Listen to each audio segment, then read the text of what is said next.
ان ربکم اللہ الذی خلق السماوات والارض فی ستۃ ایام، جان لو تمہارا پروردگار وہ اللہ ہے جس نے پیدا کیے آسمان اور زمین 6 دنوں میں،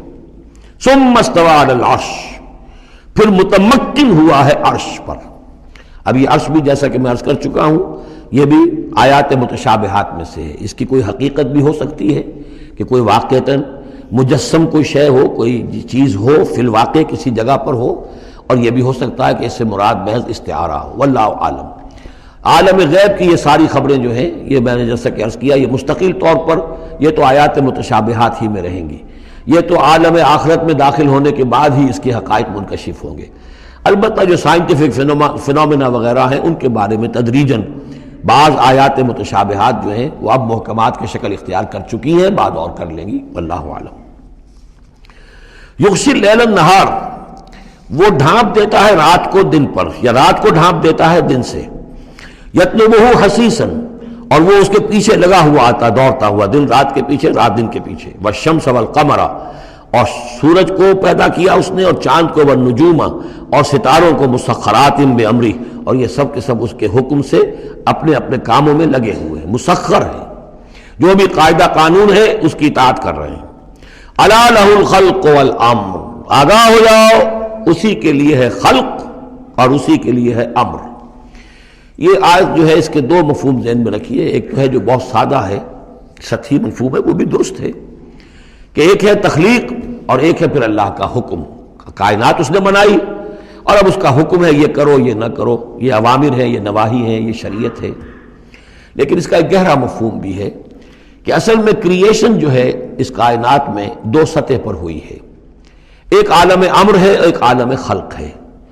عالم امر میں صرف کریشن ایکس نہلو ہوتی ہے، عدم محض سے تخلیق،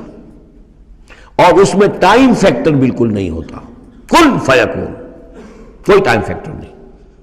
بغیر کسی مادے کے، بغیر کسی پری ایگزسٹنگ شے کے کچھ پیدا کر دینا اور اس میں کسی ٹائم فیکٹر کا نہ ہونا، یہ عالم امر کا کے خواص ہے۔ عالم خلق میں کسی شے سے دوسری شے بنتی ہے اور اس کے بعد اس میں ٹائم لازمن ہے۔ انسان ہے 9 مہینے رحم مادر کے اندر وہ بچہ رہے گا، 8 مہینے رہے، 7 مہینے رہے، بہرحال اسے وقت لگے گا۔ آم کی گٹھلی ہے، اس آم کی گٹھلی کو درخت بننے میں کئی سال لگیں گے۔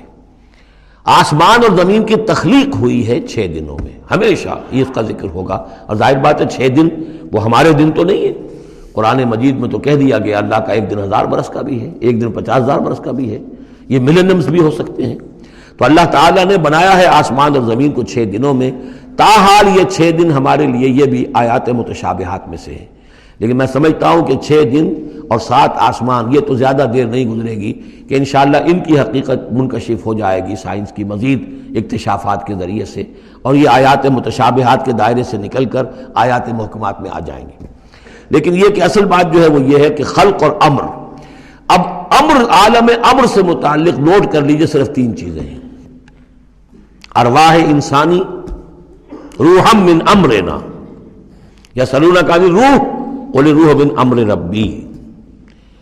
ملائکہ عالم امر کی شے ہیں اور وہی عالم امر کی شے ہے۔ 3 چیزیں ہیں جن کا تعلق عالم امر سے ہے، لہذا فرشتے کے یہاں سے لے کے اور 7ویں آسمان تک جانے میں کوئی ٹائم نہیں لگ سکتا۔ اسی طرح روح انسانی بھی یہاں سے لے کر 7ویں آسمان تک جا سکتی ہے بغیر کسی وقت کے۔ روح انسانی کا بھی وہی معاملہ ہے جو فرشتے کا ہے، اس لیے کہ یہ عالم امر کی چیزیں ہیں، اور عالم امر میں ٹائم فیکٹر سرے سے ہے ہی نہیں، کن فیکون۔ البتہ عالم خلق کے اندر وقت لگتا ہے، سفر ہوتا ہے تو سفر میں وقت لگے گا، تخلیق ہوئی ہے تو اس میں وقت لگا، تو یہ ہے اس کا ایک گہرا مفہوم۔ لیکن بہرحال یہاں پر اب دیکھیے یہ قرآن مجید کا اعجاز ہے، ایسے الفاظ استعمال کرتا ہے کہ عرب کا ایک بدو اس پر سے گزر جائے گا تو اس کو بھی کوئی پیچیدگی نہیں ہوگی، الا لہ الخلق والامر، اسی نے پیدا کیا، اسی کا حق ہے کہ حکم دے، بات صاف ہو گئی اور صحیح ہے، کوئی غلط بات تو نہیں ہے۔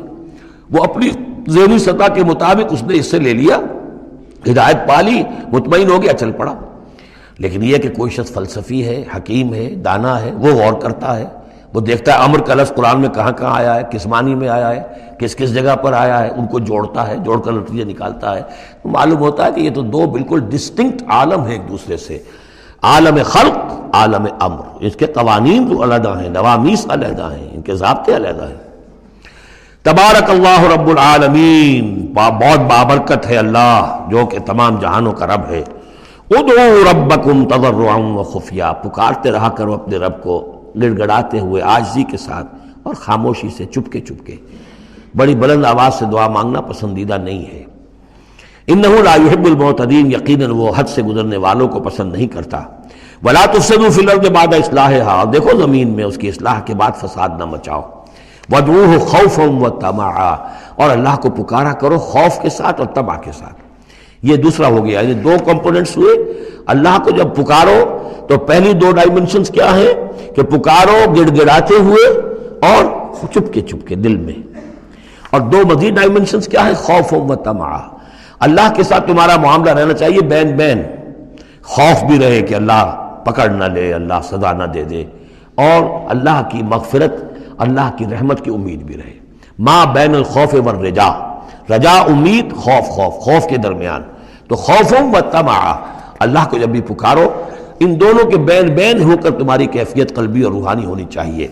ان رحمت اللہ قریب من المحسنین، یقیناً اللہ تعالیٰ کی رحمت جو ہے وہ اہل احسان بندوں کے بہت ہی قریب ہے، بہت نزدیک ہے۔ وَهُوَ الَّذِي يُرْسِلُ الرِّيَاحَ بُشْرًا بَيْنَ يَدَيْ رَحْمَتِهِ، اور وہی ہے جو بھیجتا ہے ہوائیں بشارت دیتی ہوئی اس کی رحمت کے آگے آگے، یعنی بارش جب آنی ہوتی ہے تو اس سے آگے آگے ٹھنڈی ہوا کے جھونکے آتے ہیں، یہ گویا کہ بشارت لے کے آ رہی ہے کہ بارش آنے والی ہے۔ اب آپ اندازہ کیجئے کہ جہاں پہ آب و گیاہ زمین پڑی ہے اور لوگ منتظر ہیں، آسمان کو دیکھ رہے ہیں، اے اللہ ہماری تو ساری محنت جو ہے جا رہی ہے، بیج ضائع ہو رہا ہے، پروردگار اب اگر ذرا ٹھنڈی ہوا کا جھونکا آیا ہے تو یہ ان کے لیے بشارت ہوتی ہے کہ اب اس ٹھنڈی ہوا کے جھونکے کے پیچھے باران رحمت بھی آیا چاہتا ہے۔ یرسل الریاح بشرا بین یدی رحمتہ حتی اذا اقلت سحابا ثقالا، یہاں تک کہ جب وہ ہوائیں اٹھا لاتی ہیں بڑے بڑے بھاری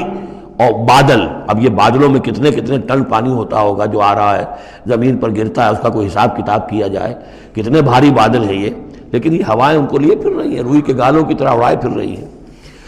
سقناہ لبلد میت، تو ہم اس کو ہانک دیتے ہیں اس پانی کو ایک مردہ زمین کی طرف، بے آب و گیاہ وادی کی طرف۔ فانزلنا بہ الماء، ہم ان بادلوں کو ہانک دیتے ہیں، وہ ہوائیں جو ہیں ہانک کر لے جاتی ہیں ایک ایسی زمین کی طرف کہ جو مردہ ہے، بے آب و گیاہ ہے۔ فانزلنا بہ الماء، پھر ہم اس پر پانی برساتے ہیں۔ فاخرجنا بہ من کل الثمرات، اور پھر ہم اس سے زمین میں سے ہر طرح کے میوے نکال دیتے ہیں۔ اور کچھ نہیں تو گھاس ہی ہو گئی، چراگاہ ہی ہو گئی، اور اگر آپ نے کچھ بیج ڈالے ہوئے تھے یا یہ کہ بیج پڑے ہوئے تھے کسی باغ کے اندر، اوپر سے گر گر کے اس کے پھلوں میں سے وہ خود بخود پھوٹیں گے، اور وہ جو اللہ تعالیٰ کی طرف سے جو ہے وہ زمین کے اپنے خزانے نکال دے گی۔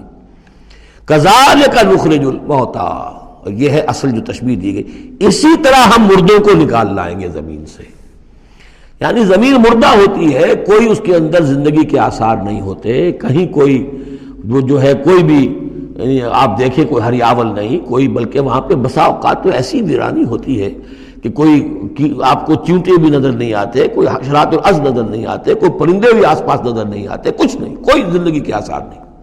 بارش ہوتی ہے، اس کے بعد یہ کہ اب آپ کو دیکھتے ہیں چلت پھرت ہے، ایک دم جو ہے زمین جو ہے اس نے بھی ہریاول ہرا جو ہے وہ گہنا پہن لیا ہے، اس کے ہرے ہرے کپڑے سمجھیے کہ وہ دلہن جو ہے آراستہ ہو گئی ہے، اور پھر اب چرند پرند بھی آ گئے ہیں، زندگی مگر اب زندگی ہی زندگی ہے معجزاً ساقی۔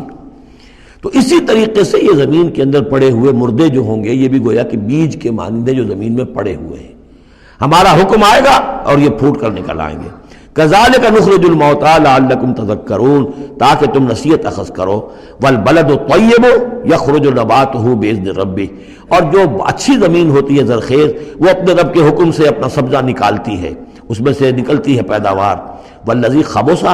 اور زمین ایسی بھی ہوتی ہے کہ جس میں رویدگی ہے ہی نہیں، زرخیزی ہے ہی نہیں، جو خراب زمین ہے لا یخرج الا نکدا، وہ کچھ نہیں نکالتی مگر کوئی ناقص سی چیز نکال دے گی، جھاڑ جھکاڑ کچھ ہو جائیں گے۔ یہ نکد لفظ جو پنجابی میں سرائکی میں استعمال کرتے ہیں، یہی اسی لفظ کی نکدہ، بڑی ردی شے، بڑی گھٹیا شے۔ کذالک نصرف الآیات لقوم یشکرون، اسی طریقے سے ہم اپنی آیات کو گردش میں لاتے ہیں ان لوگوں کے لیے کہ جو ان کی قدر کرنے والے ہوں۔ بارک اللہ لی ولکم فی القرآن العظیم ونفعنی وإیاکم بالآیات والذکر الحکیم۔